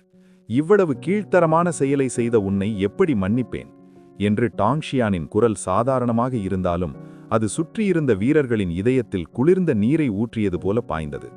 அவர்களின் உணர்வுகள் கட்டுப்படுத்தப்பட்டிருக்கின்றன என்பது அவர்களின் மூளையை மூடியிருந்த அந்த மயக்கம் சட்டென்று விலகியது. நில்லுங்கள், நமது உணர்வுகள் கட்டுப்படுத்தப்பட்டிருக்கின்றன. நாம் ஏன் இவ்வளவு எளிதாக ஆத்திரமடைந்தோம்? இது அந்த வியூகத்தின் வேலை. மௌன முதியவர் ரகசியமாக நமது மனதை கட்டுப்படுத்தி தனது கைப்பாவைகளாக மாற்றியிருக்கிறார். அவர் நமக்காக நீதி கேட்கவில்லை, நம்மை பலி கொடுத்து பயன்பெற பார்த்திருக்கிறார். எவ்வளவு வஞ்சகம் என்று உண்மை தெரிந்ததும் வீரர்கள் ஆத்திரமடைந்து பின்வாங்கினர். தனது சதி அம்பலமானதை கண்ட முதியவர் தனது போலி முகமூடியை கழற்றிவிட்டு விகாரமாக சிரித்தார். ஓ, கண்டுபிடித்து விட்டீர்களா? ஆனால் மிகவும் தாமதம், மிக தாமதம். மேலே பாருங்கள், அங்கே உங்களுக்கு என்ன தெரிகிறது? அவர் வானத்தை நோக்கி கை காட்டினார். அனைவரும் அண்ணாந்து பார்த்தனர். அடுத்த நொடியே அவர்கள் முகம் விழுத்தது. வானத்தில் 100 லீ தூரத்திற்கு ஒரு மர்மமான நட்சத்திர மண்டலம் விரிந்திருந்தது. அந்த விண்வெளியில் எண்ணற்ற மாய இசைக்குறியீடுகள் மிதந்து கொண்டிருந்தன. அவை ஒவ்வொன்றும் ஒரு விசித்திரமான அதிர்வை வெளியிட்டன. டிங் டிங் டிங் டிங். அந்த குறியீடுகள் ஒன்றோடொன்று மோதிக்கொண்டன. அந்த துளைக்கும் சத்தம் அங்கிருந்த அனைவரின் மூளைக்குள்ளும் நேரடியாக இறங்கியது. ஆ, என் தலை வெடிப்பது போல இருக்கிறது. வேண்டாம், முதியவர் மீண்டும் நம்மை கட்டுப்படுத்த முயல்கிறார். காதுகளை மூடிக்கொள்ளுங்கள். ஆ, வலிக்கிறது, தாங்க முடியாத வலி. பலவீனமான வீரர்கள் தங்களின் 7 துவாரங்களிலிருந்தும் இரத்தம் வழியே கீழே விழுந்தனர். அவர்களின் கண்கள் ஒளி இழந்தன. செயின்ட் நிலை வீரர்கள் கூட தலையை பிடித்துக்கொண்டு அலறினர். அவர்கள் தங்கள் காதுகளை எவ்வளவோ பொத்திக்கொண்டும் பயனில்லை. அந்த ஓசை அனைத்து தடைகளையும் தாண்டி அவர்களின் ஆன்மாவின் ஆழத்தில் ஊடுருவியது. அந்த 100 லீ பரப்பளவும் மரண ஓலங்கள் நிறைந்த நரகமாக மாறியது. அதன் மையத்தில் நின்றிருந்த மௌன முதியவர் ஒரு அரக்கனை போல சிரித்தார். தம்பி, இதுதான் உண்மையான 10,000 ஓசை வியூகம். உனது ஆன்மாவை தாக்கும் இந்த அதிர்வை உன்னால் எவ்வளவு நேரம் தாங்க முடியும் என்று நானும் பார்க்கிறேன். டாங்ஷியான் மானில் மிதக்கும் அந்த இசைக்குறியீடுகளை தனது பிரபஞ்ச பார்வையால் கவனித்தார். ஓ, இந்த வியூகம் மிகவும் சுவாரஸ்யமானது. இது எனது பேரண்ட தற்காப்பை மீறி நேரடியாக ஆன்மாவையே தாக்குகிறது. மெச்சத்தக்க நுணுக்கம் என்று அவர் அமைதியாக கூறினார். அவர் தனது அனந்த உலகத்திற்குள் ஒரு இசைக்குறியீட்டை வரவழைத்து அதன் ரகசியத்தை புரிந்து கொள்ளத் தொடங்கினார். ஆனால் இதை பார்த்த மௌன முதியவர் டாங்ஷியான் சக்தி எழுந்துவிட்டதாக தவறாக கணக்கு போட்டார். உன் பலம் இவ்வளவுதானா? நீயும் மற்றவர்களைப் போலத்தான். இந்த மகாவியூகத்தை செயல்படுத்த மௌன முதியவர் தனது பெரும் வளங்களை செலவழித்திருந்தார். ஆனால் அந்த 5 நிற கிரின் அவருக்கு கிடைத்தால் இந்த செலவு ஒரு பொருட்டே அல்ல என்று அவர் எண்ணினார். தன் எஜமானர் ஆபத்தில் இருப்பதை எண்ணி ஃபயர் கிரின் பதற்றத்துடன் ஓடி வந்தது. மௌன முதியவர் தனது விரலை சொடுக்கினார். மிருகமே, அமைதியாக இரு. அந்த இசைக்குறியீடுகள் மாபெரும் மலைகளாக மாறி கிரினின் உடலை நசுக்கின. வாவ்! பாவம் அந்த பிராணி. அதன் உடல் தற்காப்பு அசைக்க முடியாதது என்றாலும் அதன் ஆன்மத் தற்காப்பு மிகவும் பலவீனமானது. அந்த தாக்குதலில் நசுங்கி எழ முடியாமல் அது தரையோடு தரையானது. அனைத்தும் என் கட்டுப்பாட்டில் இருக்கிறது என்று மௌன முதியவர் கைகளை விரித்து மமதையுடன் முழங்கினார். லூமே தேவதை பழிவாங்கும் வெறியுடன் முன்னே வந்தாள். டாங்ஷியானை கொல்வதற்காக அவள் தன் உடலையும் மானத்தையும் தியாகம் செய்து சொல்லொண்டா துயரங்களை அனுபவித்திருந்தாள். லூமே தேவதை மௌன முதியவரின் கைகளில் பட்ட அவமானங்கள் அனைத்தும் அந்த ஒரு சொல்லுக்காகத்தான், பழி வாங்குதல். பழி வாங்குவதற்காக இவ்வளவு அவமானங்களை தாங்குவது மதிப்புடையதுதான் என்று அவள் ஒரு மந்திரம் போல திரும்ப திரும்ப சொல்லிக் கொண்டாள். டாங்ஷியான் செத்துவிட்டால் போதும். ஒரு காலத்தில் தேவதையாக இருந்தவள் இப்போது நரகத்தின் விகாரமான அரக்கியாக மாறியிருந்தாள். கண்ணே, இப்போது உன் ஆசையை தீர்த்துக்கொள். அவனால் இனி ஒரு விரலை கூட அசைக்க முடியாது என்று மௌன முதியமுர் வஞ்சகமாக சிரித்தார். சரி, லூமே ஒரு கூர்மையான கத்தியை உருவிக்கொண்டு டாங்ஷியானை நோக்கி மெதுவாக பறந்தாள். அப்போது ஒரு தெளிவான சிரிப்பு சத்தம் அங்கிருந்த அனைவரின் காதுகளிலும் எதிரொலித்தது. எனக்கு கிடைத்துவிட்டது. மௌன முதியவர் மற்றும் லூமேவின் கண்கள் அதிர்ச்சியில் சுருங்கின. அந்த 10,000 ஓசை வியூகத்துக்குள் டாங்ஷியான் தனது கையை உயர்த்தி வெற்றிடத்தை சுட்டிக்காட்டினார். அடுத்த நொடி ஒரு அளவிட முடியாத பிரம்மாண்டமான உலகம் அங்கே தோன்றியது. வியூகத்துக்குள் இருந்த இசைக்குறியீடுகள் அனைத்தும் ஒரு பெரும் பாகை விழுந்த தண்ணீரைப் போல நாலாபுரமும் சிதறி பதற்றத்தில் அலறின. ஆனால் ஒரு அனந்த உலகிலிருந்து அவை எப்படி தப்பிக்க முடியும்? ஒரு மாபெரும் ஆன்ம சக்தி அங்கிருந்து பீரிட்டு வெளிப்பட்டது. இசைக்குறியீடுகள் எவ்வளவு போராடியும் பலனில்லை. Crack crack crack. அனைத்து இசைக்குறியீடுகளும் அந்த உலகிற்குள் இழுக்கப்பட்டு ஒன்றாக இணைந்து ஒரு ஒற்றை தங்க நிற இசைக்குறிப்பாக உருமாறின. அது என்ன? மௌன முதியவரின் கண்கள் பிதுங்கின. அது ஒருவேளை ஆதி ஒலிதானா? புராணங்களின்படி இந்த பிரபஞ்சம் முதலில் உருவான போது ஒலித்த அந்த முதல் சத்தம்தான் ஆதி ஒலி. இந்த தெய்வீக ஓசையிலிருந்தே உலகிலுள்ள மற்ற அனைத்து சத்தங்களும் ராகங்களும் தோன்றின. இசையை பயிலும் ஒவ்வொரு வீரருக்கும் இதுதான் இறுதி லட்சியம். இல்லை, இது சாத்தியமே இல்லை என்று முதியவர் மூச்சிறைக்க கத்தினார். அவரது முகத்தில் பொறாமை, ஆத்திரம் மற்றும் மரண பயம் ஒரு சேர தெரிந்தன. ஆனால் அடுத்த நொடி முதியவரின் இதயம் மீண்டும் துடித்தது. இல்லை இல்லை, இது உண்மையான ஆதி ஒலி அல்ல. இதில் ஏதோ ஒன்று குறைகிறது. வியூகத்திற்குள் இருந்த டாங்ஷியானின் முகத்திலும் ஒரு சிறு வருத்தம் தெரிந்தது. இறுதியில் இது இன்னும் பலவீனமாகவே இருக்கிறது. அந்த வியூகத்தில் இருந்த அனைத்து குறியீடுகளையும் உறிஞ்சிய பிறகும் அவரால் ஆதி ஒலியின் ஒரு வரைபடத்தை மட்டுமே உருவாக்க முடிந்தது. பிரபஞ்சத் தோற்றத்தின் போது உருவான ஒரு மகாசக்தி இவ்வளவு எளிதாக கிடைத்துவிடுமா என்ன? டாங்ஷியான் பெருமூச்சு விட்டார். இந்த 10,000 ஓசை வியூகம் மிகவும் பலவீனமானது. இதை கேட்ட மௌன முதியவருக்கு ஒரு வாய் ரத்தம் வராத குறைதான். செயின்ட் அல்டிமேட் வீரர்களையே கொல்லக்கூடிய ஒரு வியூகத்தை பார்த்து பலவீனமானது என்று டாங்ஷியான் சொல்கிறாரே, உனக்கு கொஞ்சம் கூட நியாயமே இல்லையா என்று முதியவர் ஆவேசமடைந்தார்.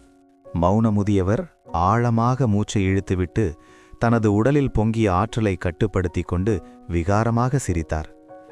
வெறும் வரைபடத்தை வைத்துக்கொண்டு ஒன்றும் செய்ய முடியாது. இந்த ஆதி ஒலியை முழுமையாக்க இன்னும் பல லட்சம் இசைக்குறியீடுகள் தேவை. ஆதரவில்லாத அந்த உருவம் இன்னும் சில நொடிகளில் சிதைந்துவிடும். டாங்ஷியான் தனது புருவத்தை உயர்த்தினார். அப்படியா? அத்தியாயம் 358. 10,000 மடங்கு பெருக்கம். விஸ்வரூபம்.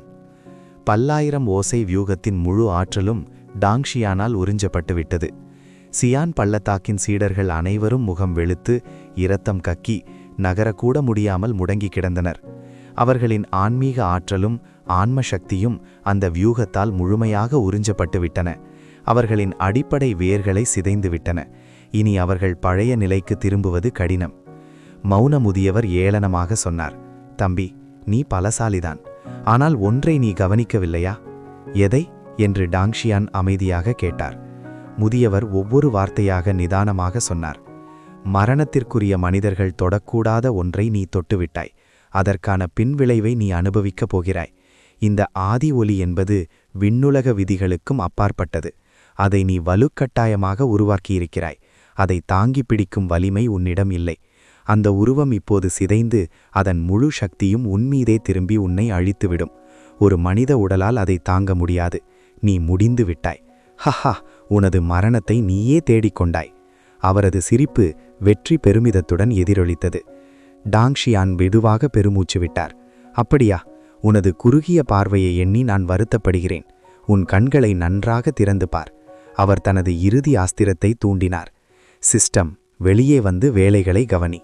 அது வெறும் வரைபடமாக இருந்தால் என்ன, அல்லது பின்விளைவுகள் ஏற்பட்டால்தான் என்ன?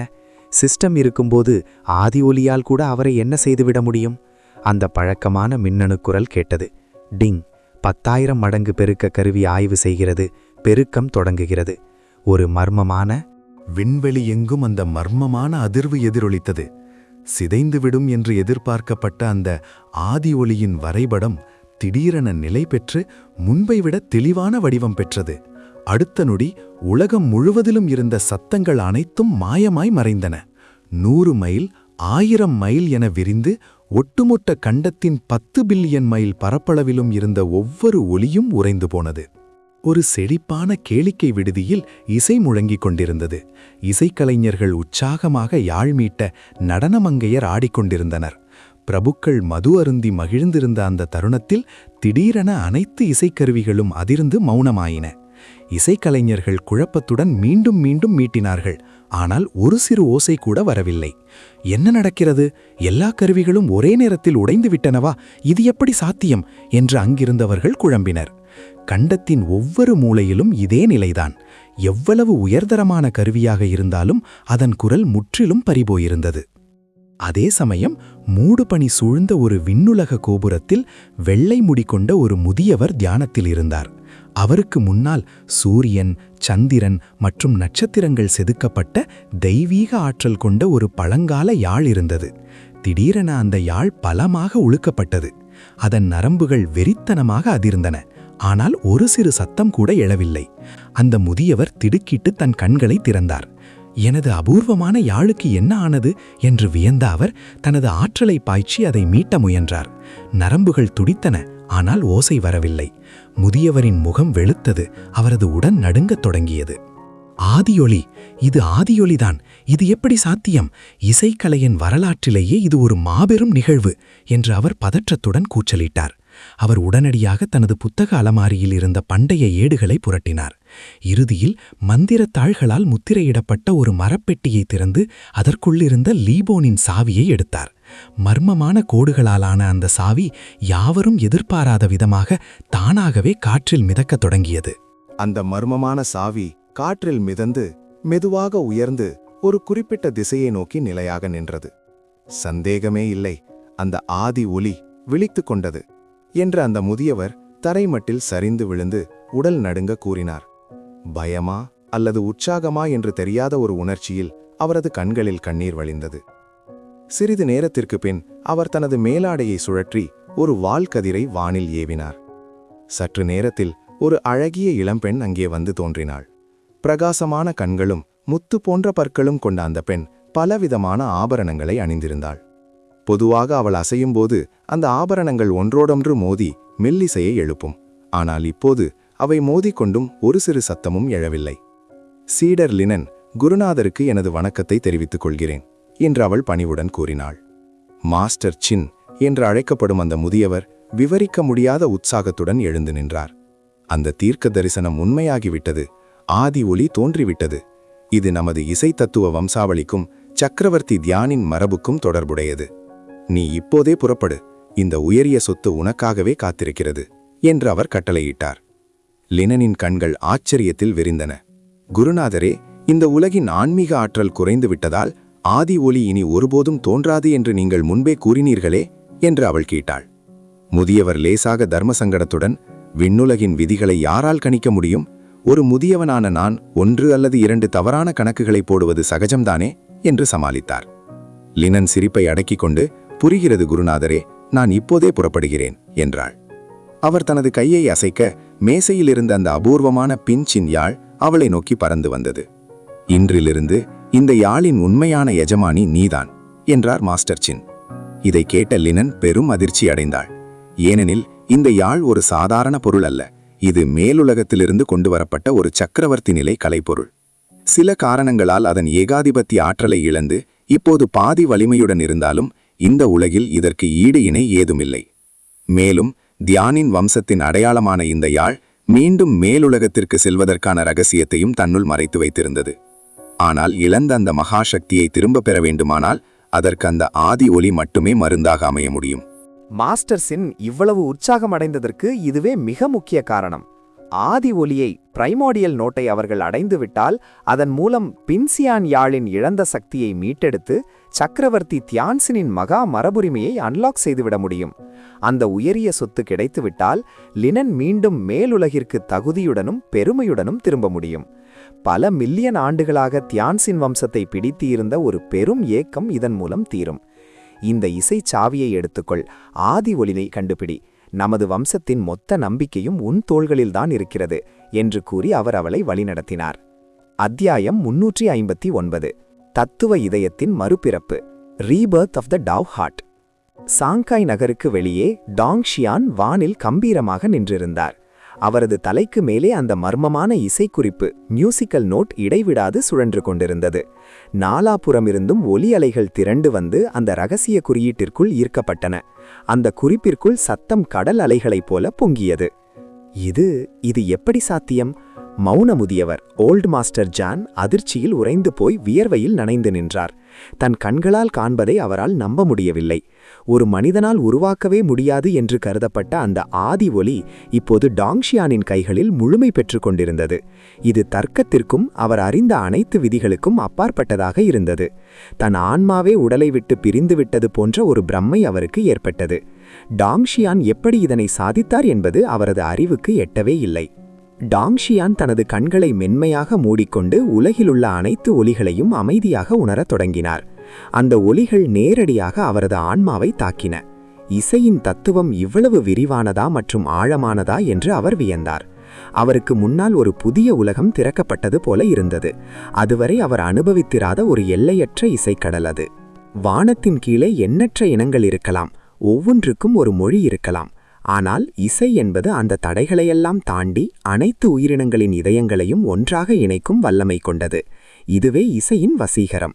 வெறும் இசைக்குறிப்புகளால் ஆனாலும் அது பிரபஞ்சத்திலுள்ள அனைத்து ஜீவராசிகளிடமும் ஒருமித்த உணர்வை ஏற்படுத்துகிறது.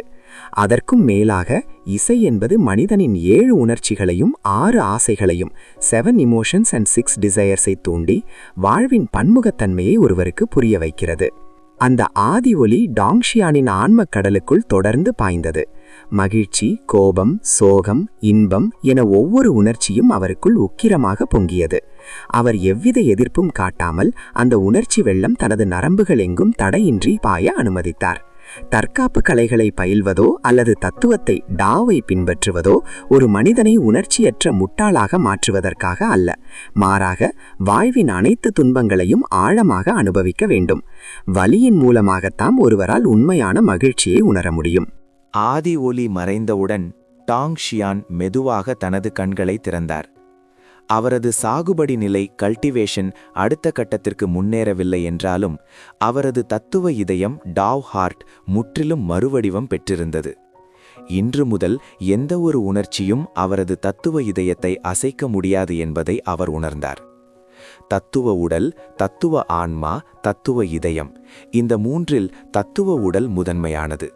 ஒரு வீரரின் திறமை, ஆற்றல் மற்றும் ஒட்டுமொத்த திறனின் வெளிப்பாடாக அது விளங்குகிறது. தத்துவ உடல் எவ்வளவு வலிமையானதோ அவ்வளவு அதிக ஆற்றலை ஒருவரால் வெளிப்படுத்த முடியும். டாங்ஷியானின் எல்லையற்ற தத்துவ உடல், பவுண்ட்லெஸ் டாவ் பாடி, அனைத்தையும் விட வலிமையானது. அதற்கு நிகர் ஏதுமில்லை. அடுத்ததாக தத்துவ ஆன்மா. இது ஒருவரின் ஆன்ம வலிமையை குறிக்கிறது. அனைத்து உயிரினங்களுக்கும் ஆன்மா உண்டு.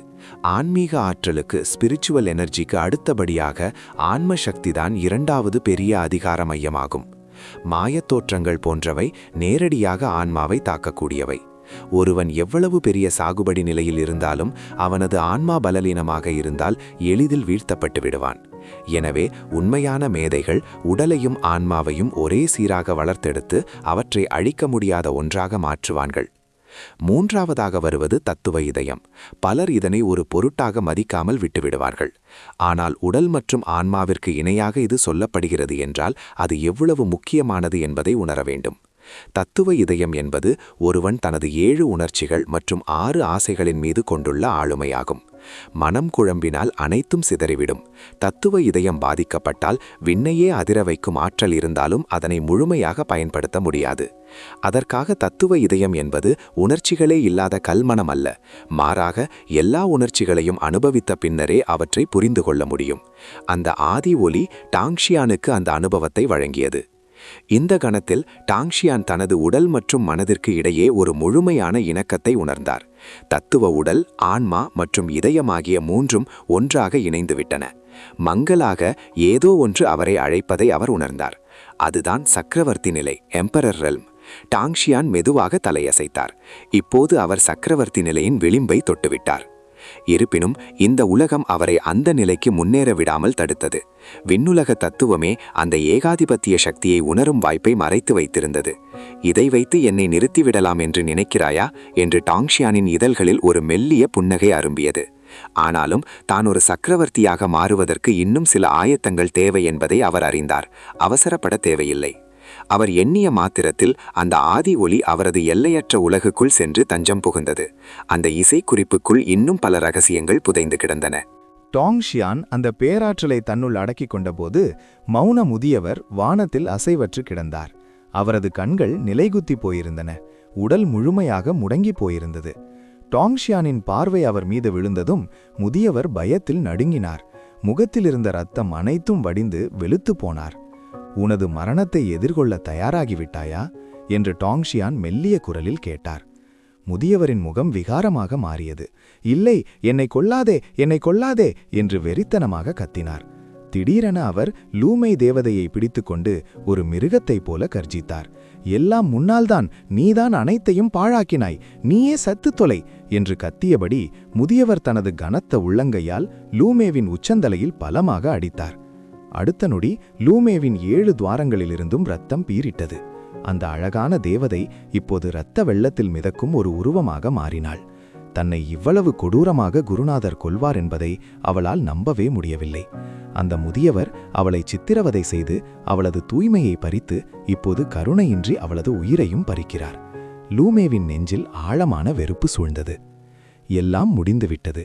அவள் தனது இறுதி மூச்சை பிடித்துக்கொண்டு முதியவரின் ஆடையை பற்றினாள். ஒருவேளை அவளும் அவளது கணவர் ஜேட் ஃப்ளூட்டும் அந்த மருந்து மன்னன் டான்மாங்கின் வலையில் விழாமல் இருந்திருந்தால் இன்று நிம்மதியாக வாழ்ந்திருக்கலாம். ஆனால் அவர்கள் விதைத்த வினையை அவர்களே இப்போது அறுவடை செய்கிறார்கள். லூமை பரிதாபமாக முதியவரை பார்த்து சிரித்தாள். நீ என்னை அசுத்தப்படுத்திவிட்டாய். இப்போது இந்த கர்மாவை நீயும் சுமப்பாய். நரகத்தில் உனக்காக காத்திருப்பேன் என்று கூறிவிட்டு அவளது உயிர் பிரிந்தது. ஆன்மா சிதறியது. முதியவர் ஆத்திரத்தில் நடுங்கினாலும் டாங்ஷியானை எதிர்க்க துணியவில்லை. ஒரு போலியான புன்னகையுடன், பார்த்தாயா, இந்த வஞ்சகமான பெண்ணை நானே கொன்றுவிட்டேன். இதெல்லாம் ஒரு சிறு புரிதல் குறைவுதான். உனது இழப்புகளுக்கு நான் ஈடு செய்கிறேன். தயவு செய்து என் உயிரை விட்டுவிடு என்று கெஞ்சினார். டாங்ஷியான் தனது தலையை அசைத்தார்.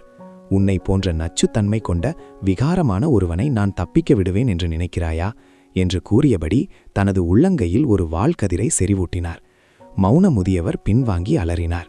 நீதான் என்னை இந்த நிலைக்கு தள்ளினாய் என்று கத்தியபடி தனது மார்பிலிருந்து ஒரு இரகசிய முத்திரையை எடுத்து உடைத்தார். அடுத்த நொடி ஷியான் பள்ளத்தாக்கின் சீடர்கள் அனைவரது கண்களிலும் இருந்த ஒளி மறைந்தது. அவர்கள் ஒரு பைத்தியக்கார கூட்டம் போல டாங்ஷியானை நோக்கி பாய்ந்தனர். டாங்ஷியான் புருவத்தை சுருக்கினார். அவர் சுதாரிப்பதற்குள் அருகில் வந்த ஒரு சீடன் பயங்கரமாக வெடித்து சிதறினான். Boom boom boom. டாங்ஷியானை சுற்றி இரத்தமும் சதையும் மழையாக பொழிந்தது. ஹஹா, தம்பி, நீ எதிர்பார்க்கவில்லையா என்று முதியவர் வஞ்சகமாக சிரிக்க, உன்னிடம் இப்படி ஒரு துருப்புச்சீட்டு இருக்கும் என்று நீ எதிர்பார்க்கவில்லை அல்லவா என்று மௌன முதியவர் ஓல்டு மாஸ்டர் ஜான் வெறித்தனமாக சிரித்தார். அவர் பல காலத்திற்கு முன்பே தனது சீடர்கள் அனைவரின் ஆன்ம கடலுக்குள்ளும் ஓசை விதைகளை நட்டு வைத்திருந்தார். அவர் கையில் இருந்த முத்திரையை உடைத்த மாத்திரத்தில் அந்த விதைகள் வெடித்து சீடர்களின் ஆன்மாவை கிழித்து அவர்களை உணர்வற்ற பிணங்களாக்கின. அதே சமயம் அந்த விதைகளின் சக்தி சீடர்களின் உள் ஆன்மீக ஆற்றலுடன் இணைந்து அதனை பல மடங்கு பெருக்கி ஒரு பேரழிவு வெடிப்பை தூண்டியது. இத்தனை பேர் ஒரே நேரத்தில் தற்கொலை தாக்குதல் நடத்தினால் ஒரு கடவுளே வந்தாலும் இறந்து விடுவார். ஆனால் அந்த இரத்த மடையிலிருந்து டாங்ஷியான் எவ்வித காயமுமின்றி வெளியே வந்தார். அவரது முகம் கொலை வெறியில் ஜொலித்தது. நீ உண்மையாகவே சாக வேண்டியவன். அத்தியாயம் 360. மௌன முதியவர் ஜியானின் வீழ்ச்சி. செத்துத்தொலை, எனக்காக செத்துத்தொலை என்று மௌன முதியவர் தனது புத்தியை முற்றிலும் இழந்து கத்தினார். சியான் பள்ளத்தாக்கின் சீடர்களை தொடர்ந்து வெடிக்க செய்து கொண்டே இருந்தார். அந்த விண்வெளியே வெடிப்புச் சத்தங்களால் பிளந்தது. தரையெங்கும் தசை துண்டுகளும் இரத்தமும் மழையாக பொழிந்து அந்த இடத்தையே ஒரு உயிருள்ள நரகமாக மாற்றியது. அந்த வெடிப்பின் அதிர்வலைகள் டாங்ஷியானை முழுமையாக விழுங்கியதுடன் வேடிக்கை பார்த்து கொண்டிருந்த மற்ற வீரர்களையும் தாக்கியது. அவர்களின் உடல்கள் சிதறி அவர்கள் பரிதாபமாக மடிந்தனர். மௌன முதியவரே, உமக்கு பைத்தியம் பிடித்துவிட்டது. உமது சொந்த சீடர்களையே இப்படி வெடிக்க செய்ய எப்படி துணிந்தீர்? நீர் இவ்வளவு பெரிய அரக்கனாக மாறுவீர் என்று யார் கண்டது? மிருகம், ஒரு முழுமையான மிருகம் நீர். அங்கிருந்த வீரர்கள் ஆத்திரத்திலும் பயத்திலும் அலறியபடி பின்வாங்கினர். ஆனால் முதியவர் எதையும் கேட்கும் நிலையில் இல்லை. டாங்ஷியானை துண்டு துண்டாக கிழிப்பதைத் தவிர வேறு எந்த சிந்தனையும் அவரிடம் இல்லை. பூம்! கடைசி சீடனும் வெடித்து சிதறிய பிறகு விண்ணும் மண்ணும் ஒரு நிசப்தத்தில் ஆழ்ந்தது. தூரத்திலிருந்து பார்த்தவர்கள் அந்த இரத்த மூடுபனியை திகிலுடன் கவனித்தனர். இவ்வளவு பயங்கரமான தொடர் வெடிப்புகளில் ஒரு சக்கரவர்த்தி நிலை வீரரே படுகாயமடைந்திருப்பார். டாங்ஷியான் எவ்வளவு பலசாலியாக இருந்தாலும் இதிலிருந்து தப்பியிருக்க முடியாது என்று அவர்கள் கருதினர். முதியவர் தனது கண்களை சுருக்கி டாங்ஷியானின் ஆற்றலை தேடினார். அவரது உணர்வுக்கு டாங்ஷியானின் இருப்பு தடயமே தெரியவில்லை.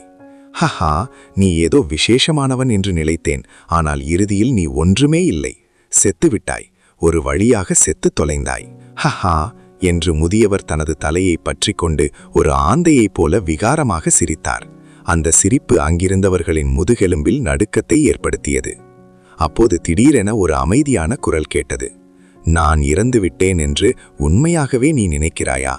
கழுத்து நெரிக்கப்பட்ட ஒரு வாத்தை போல முதியவரின் சிரிப்பு சட்டென நின்றது.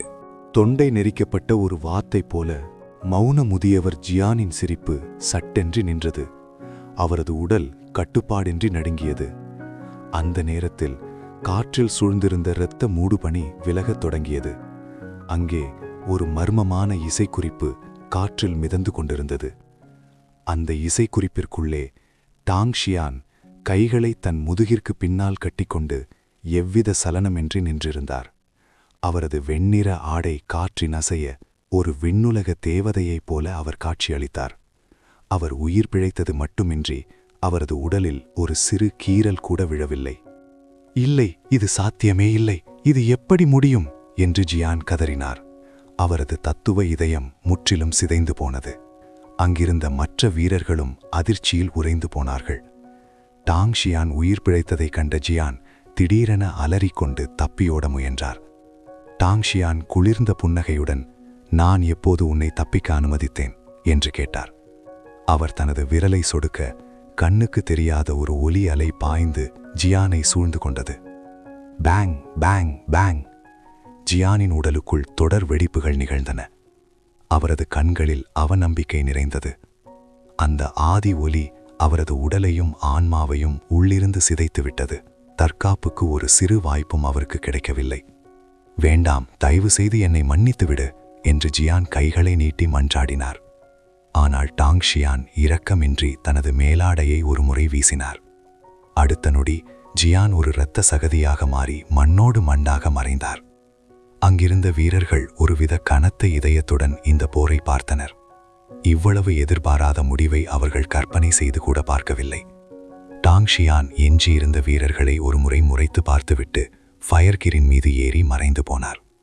அவர் சென்ற நீண்ட நேரத்திற்கு பிறகே சாங்காய் நகர வீரர்கள் சுயநிலைவுக்கு வந்தனர். அவர்கள் ஒரு வார்த்தை கூட பேசாமல் மௌனமாக தங்கள் நகரத்திற்கு திரும்பினார்கள். இந்த மரண அனுபவம் அவர்களின் தத்துவ இதயத்தில் ஒரு பெரும் வடுக்களை ஏற்படுத்தியது. அடுத்த 10 ஆண்டுகளுக்கு அவர்கள் வெளியே வரக்கூட துணிய மாட்டார்கள். 10,000 மைல்களுக்கு அப்பால் ஒரு பாழடைந்த மலையின் உச்சியில் டாங்ஷியான் இறங்கினார். அவரது வலது உள்ளங்கையில் ஒரு இரகசிய மோதிரம் தோன்றியது. அது மௌன முதியவர் ஜியானுக்கு சொந்தமானது. டாங்ஷியான் தனது ஆற்றலால் அந்த மோதிரத்தின் இரகசிய முத்திரையை உடைத்தார். என்ன ஒரு குப்பை மூட்டை இது! டாங்ஷியானின் முகத்தில் ஒரு சலிப்பு தெரிந்தது. அந்த மோதிரத்திற்குள் இருந்த பாதி பொருட்கள் பெண்களை கவர்வதற்கும் அந்த புறச்சிற்றின்பங்களுக்கும் தேவையான அற்ப பொருட்கள். இந்த ஜியான் வயதானாலும் ஆசை குறையாதவனாக இருந்திருக்கிறான். இவனை கொன்றது நல்லதுதான். இன்னும் பல இளம் பெண்கள் இவனால் சீரழிவதை தடுத்துவிட்டேன் என்று கூறியபடி அந்த தேவையற்ற பொருட்களை அழித்தார். இறுதியாக அங்கே 2 பொருட்கள் மட்டுமே எஞ்சின. அதின் ஒன்று அந்த சிதிலமடைந்த மலையின் உச்சியில் மௌன முதியவரிடமிருந்து கைப்பற்றிய அந்த 2 அபூர்வ பொருட்களை டாங்ஷியான் ஆராய்ந்தார். முதலாவது பல்லாயிரம் ஓசை மகாவியூகத்தின் ரகசிய ஏடு. ஷியான் பள்ளத்தாக்கின் தலைமுறை மூதாதையர்களால் செதுக்கப்பட்ட இந்த வித்தை வியக்கத்தக்க ஆற்றல் கொண்டது. இதில் எத்தனை அதிகமான வீரர்கள் இணைகிறார்களோ அத்தனை மடங்கு அதன் சக்தி அதிகரிக்கும். இதற்கு எல்லையே இல்லை. டாங்ஷியான் ஏற்கனவே அந்த ஆதியொளியின் ரகசியத்தை புரிந்து கொண்டதால் இந்த மகாவியூகத்தை கற்றுக்கொள்வது அவருக்கு கைவந்த கலையாக இருந்தது. இரண்டாவது பொருள் அவர் ஆவலோடு எதிர்பார்த்த 9 வானங்களின் இடியழிக்கும் தீ இருக்கும் இடத்தை காட்டும் வரைபடம். அதன் இலக்கு இடிமுழக்க சிகரம். டாங்ஷியான் அந்த வரைபடத்தை ஒருமுறை பார்த்துவிட்டு அதன் இருப்பிடத்தை தனது நினைவாற்றலில் பதித்துக் கொண்டார். அடுத்த நொடி அவர் அங்கிருந்து மறைந்தார். இடிமுழக்க சிகரம் 10,000 ஜாங் உயரத்திற்கு விண்ணை முட்டி நிற்கும் அந்த சிகரம் எப்போதும் விண்ணுலக மின்னல்களால் சூழப்பட்ட ஒரு தடை செய்யப்பட்ட நிலமாகும். அதை சுற்றி 3 அடுக்கு மின்னல் மேகங்கள் கவசமாக படர்ந்திருந்தன. நீல நிற இடிமேகம், இரத்த சிவப்பு இடிமேகம், அழிவு இடிமேகம். இங்கே செடி கொடி மலர்கள் என எந்த உயிர்வாழும் ஜீவனும் கிடையாது. ஆனால் ஆயுதங்கள் தயாரிக்க பயன்படும் இடிமுழக்க கல் இங்கே அபரிமிதமாக கிடைத்தது. மின்னலை ஈர்க்கும் தன்மை கொண்ட இந்த கல்லால் செய்யப்படும் ஆயுதங்கள் உலகிலேயே மிக சக்தி வாய்ந்த அழிவு சக்தியை கொண்டிருக்கும். ஒவ்வொரு ஆண்டும் இடி சார்ந்த தற்காப்பு கலைகளை பயில்பவர்கள் இந்த சிகரத்திற்கு வருவார்கள். இடி தத்துவத்தின் ஒரு சிறு துளியை புரிந்து கொண்டால் கூட அவர்களின் பலம் பல மடங்கு பெருகும். மற்றவர்கள் இந்த கற்களை தேடி வந்து பெரும் செல்வந்தர்களாக மாறுவார்கள். அதனால் சிகரத்தின் அடிவாரத்தில் சாதாரண வீரர்களும் மேகங்களுக்கு நடுவே செயின்ட் நிலை வீரர்களும் தவம் இருந்தபடி மின்னலாற்றலை உறிஞ்சிக் கொண்டிருந்தனர். எல்லாம் அமைதியாக போய்க் கொண்டிருந்தபோது திடீரென அந்த முழு இடிமுழக்க சிகரமும் பயங்கரமாக அதிரத் தொடங்கியது. அந்த 3 அடுக்கு இடிமேகங்களும் ஏதோ ஒரு சக்தியால் தூண்டப்பட்டது போல வெறித்தனமாக சுழன்றன. மின்னலாற்றல் அச்சமூட்டும் வேகத்தில் பெருகியது. மேகங்களுக்குள் தியானத்தில் இருந்த செயின்ட் நிலை வீரர்கள் திடுக்கிட்டு தங்கள் கண்களை திறந்தனர். என்ன நடக்கிறது? மின்னலாற்றல் ஏன் இவ்வளவு சீற்றமாக இருக்கிறது? பார், ஒட்டுமொத்த சிகரமும் நடுங்கிக் கொண்டிருக்கிறது. உலகிற்கு என்ன நேர்ந்தது? பேரழிவு தொடங்கிவிட்டது. மின்னல் கட்டுக்கடங்காமல் சீறுகிறது. இப்போதே வெளியேறுங்கள். இடி தத்துவத்தை பயில்பவர்கள் கூட இந்த சீற்றத்தில் சிக்கினால் உயிர் பிழைக்க முடியாது என்று கத்தியபடி மேகங்களுக்குள்ளிருந்த செயின்ட் நிலை வீரர்கள் ஒவ்வொருவராக வெளியேறி வானத்தை அச்சத்துடன் பார்த்தனர். சிகரத்தின் அடிவாரத்திலிருந்த வீரர்களும் அந்த அதிர்வை உணர்ந்தனர். அவர்கள் ஆச்சரியத்திலும் சந்தேகத்திலும் அண்ணாந்து பார்த்தபோது அந்த பிரம்மாண்டமான சிகரம் ஒரு ஆழ்ந்த கர்ஜனையை எழுப்பியது.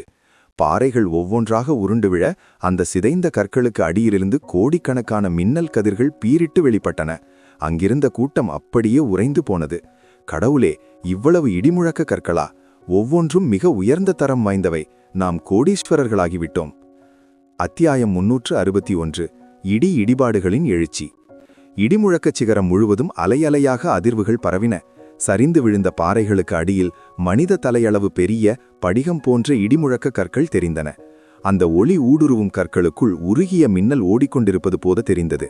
அங்கே நீண்ட காலமாக தவமிருந்த வீரர்கள் கூட இவ்வளவு தரமான கற்களை இதற்கு முன் பார்த்ததே இல்லை. நாம் செல்வந்தர்களாகிவிட்டோம்.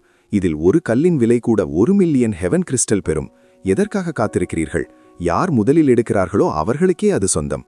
உயர்தர இடிமுழக்க கற்களின் வருகை அனைவரது இதயத்திலும் பேராசையை தூண்டியது. வீரர்கள் ஒருவரை ஒருவர் பார்த்தபடி மின்னல் வேகத்தில் அந்த கற்களை நோக்கி பாய்ந்தனர். ஆனால் வானில் மிதந்து கொண்டிருந்த செயின்ட் நிலை வல்லுநர்கள் மட்டும் நகரவில்லை. மாறாக அவர்களின் முகத்தில் ஒரு வஞ்சகமான எள்ளல் புன்னகை இருந்தது. முன்னே ஓடிய வீரர்கள் சிகரத்தை அடைந்து அந்த கற்களை தொட முயன்றனர்.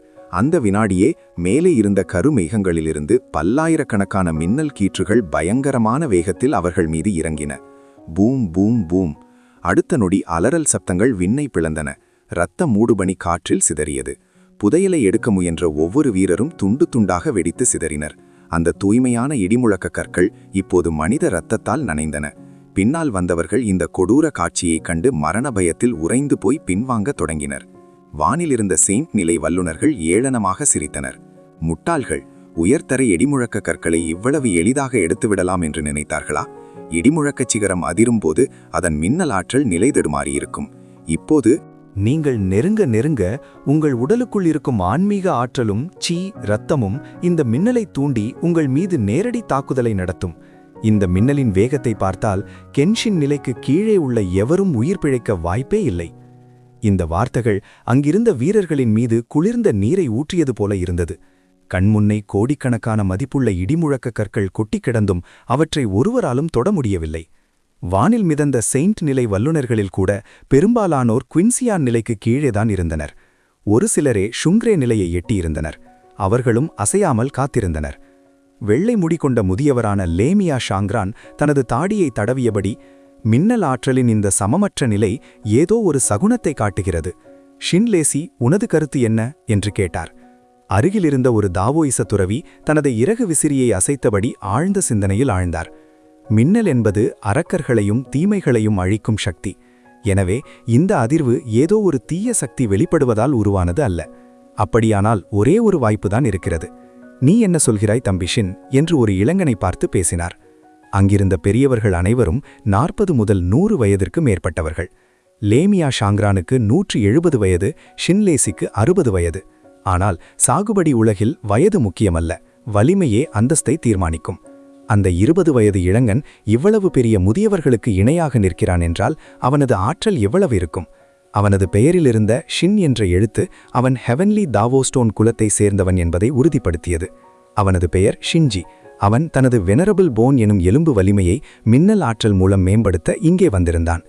ஆம் என்று ஷின்ஜி மெதுவாக தலையசைத்தான். எனது கணிப்புப்படி இது ஒரு அபூர்வமான புதையல் வெளிப்படுவதற்கான அறிகுறி. புராணங்களின்படி ஒரு மகா புதையல் வெளிப்படும்போது 3 அறிகுறிகள் தோன்றும். முதலாவது, காற்றும் மேகங்களும் சுழலும். இரண்டாவது, விண்ணும் மண்ணும் அதிரும். மூன்றாவது, விண்வெளி சிதையும். இப்போது இந்த சிகரத்தில் விண்வெளி அதிர்வுகள் ஏற்படுகின்றன. அப்படியானால்? இதை கேட்டதும் அங்கிருந்த வீரர்களின் முகத்தில் உற்சாகம் கரைபுரண்டது.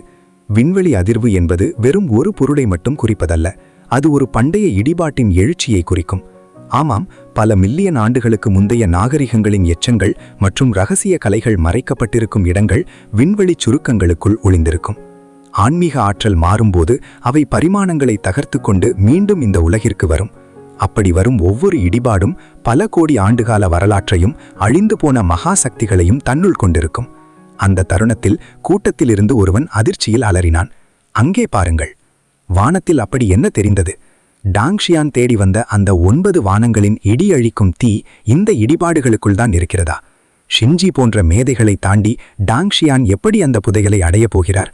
அடுத்த விறுவிறுப்பான பகுதியை தொடரலாமா?